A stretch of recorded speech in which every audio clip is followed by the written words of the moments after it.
bonjour. C'est par rapport à l'auditeur précédent qui, au lieu de mettre un quart d'heure, a mis 45 minutes ou une heure et demie, je ne sais plus trop.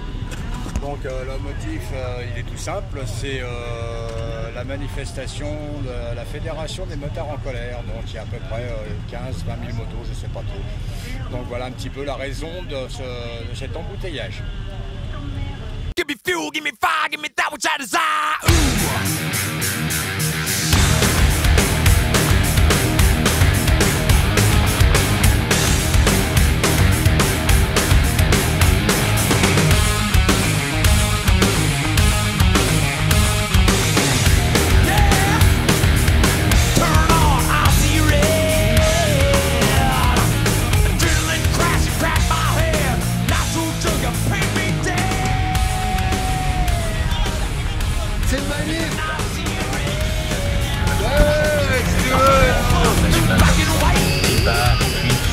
Il y a la manifestation des motards qui entraîne des perturbations. En ce moment, ils sont entre Iéna et Piraquem. Ils doivent passer devant la maison de la radio pour rejoindre le pont de Concorde et s'arrêter devant l'Assemblée nationale et ensuite prendre les quais pour arriver jusqu'à Bastille et ensuite aller jusqu'à Vincennes. Voilà un petit peu le trajet qui est prévu. C'est Titi de PPC, on va tout dire, on va tout faire en sorte que tout se passe dans la colère et dans la joie de la colère parce qu'il y en a marre.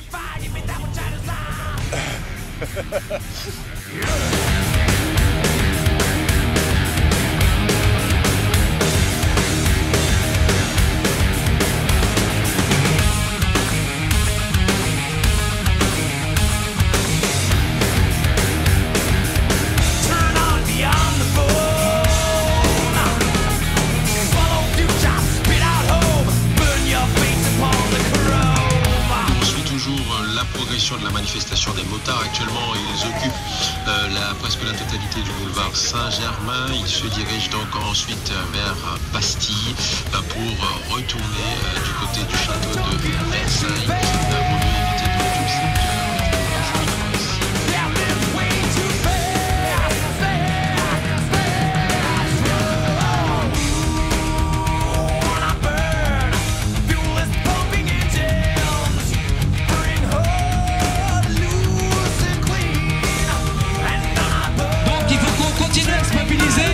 à montrer à ce gouvernement qu'on ne pliera jamais, parce que les motards ne plieront jamais devant ce gouvernement. On ne pliera jamais devant cette sécurité routière qui nous exclut totalement.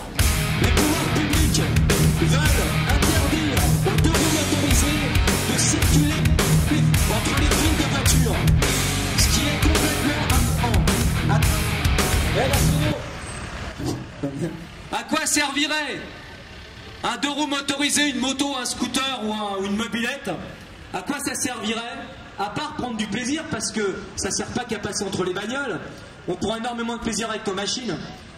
Et ça serait complètement ridicule de nous empêcher de passer entre les voitures, parce qu'on contribue complètement à fluidifier le trafic dans les grandes villes. L'autre problème que nous avons, c'est le stationnement. On ne peut pas stationner une moto à l'endroit où on stationne une voiture sur la voie publique. Pourquoi? Tout simplement parce que les motos sont systématiquement renversées.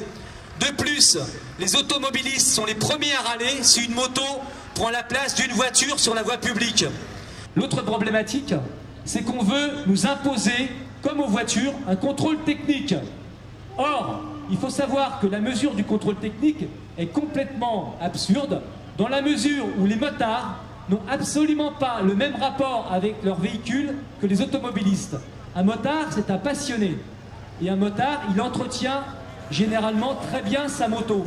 Il est prouvé aussi par le rapport MEDS, qui est un rapport européen, que dans moins de 1% des cas d'accident, le mauvais état du véhicule est en cause. Ce qui veut dire que les accidents ne sont pas dus au mauvais état du véhicule. Je vous remercie d'être venus.